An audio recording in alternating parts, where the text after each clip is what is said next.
Sir நெல்லை கிழக்கு மாவட்ட தலைவர் இப்போ தான் எஸ்பி பேசினாங்க, தகவல் வந்திருக்கு. இப்போ நாங்கள் தான் விரைந்து நெல்லை சென்று கொண்டு இருக்கிறேன். விசாரணை முடிவடைந்த பிறகு நான் பத்திரிகையாளரை நெல்லையிலே சந்திக்க இருக்கிறேன்.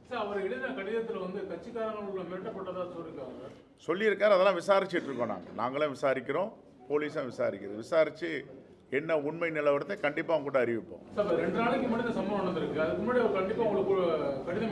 இல்லை, நான் காலையில் தகவல் வந்தோடனே காலையில்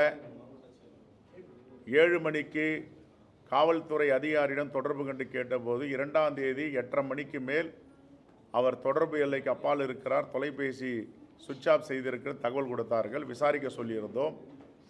அவர் 4-5 படைகளை முடக்கிவிட்டு இன்று ஒரு தகவல் சொல்லியிருக்கிறார். நம்ப முடியாத தகவல். அப்படி இருக்கக்கூடாது. எங்களுடைய மாவட்ட தலைவர், அற்புதமான மாவட்ட தலைவர், தன்னை கட்சிக்காகவும் மக்களுக்காக அர்ப்பணித்து கொண்டவர். கடந்த 12ஆம் தேதி தலைவர் ராகுல் காந்தி வரும்பொழுது கூட கடுமையாக உழைத்து அந்த தேர்தலுடைய பிரச்சாரத்தை வெற்றிகரமாக அந்த மாநாட்டை முடித்தார். ஆகவே நாங்கள் இன்னும் அதை கனவாக நினைக்கிறோம். அது உண்மையாக இருக்கக்கூடாது என்று நம்புகிறோம். நான் நெல்லை புறப்பட்டு சென்று கொண்டிருக்கிறேன். அதற்கு பிறகு தகவலை பத்திரிகையை அங்கு சந்தித்து சொன்னேன். இன்னைக்கு கடிதம் எழுதி வச்சவர் இதுக்கு முன்னாடி தலைமையை சந்திச்சு எந்த ஒரு கடிதம் இவங்க மேல குற்றச்சாட்டு கட்சியில் எல்லா மாவட்டத்திலையும் சங்கடங்கள், முரண்பாடுகள் இருக்க தான் செய்யும்.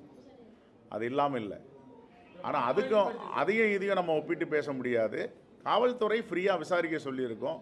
விசாரிச்சுட்டு உண்மையை வெளியே கொண்டு வருவாங்க. அதுக்கு எந்த தடையும் கிடையாது. நாங்களும் சேர்ந்து விசாரிச்சுட்டு இருக்கோம். இப்போ நான் உள்ளே வரும்போது தான் வந்தது. எஸ்பி சொன்னாங்க, இது மாதிரி சடலமாக இருக்குன்னு சொல்கிறாங்க. நான் அது உண்மையாக இருக்கக்கூடாதுன்னு நான் உறுதியாக நம்புகிறேங்க. பாருங்கள், அது அவர் தானே அப்படின்னு சொல்லியிருக்கோம். இப்போ பத்திரிகையாளரை சந்திச்சுட்டு பேசிட்டு நான் நெல்லை புறப்படலான் இருக்கேன்.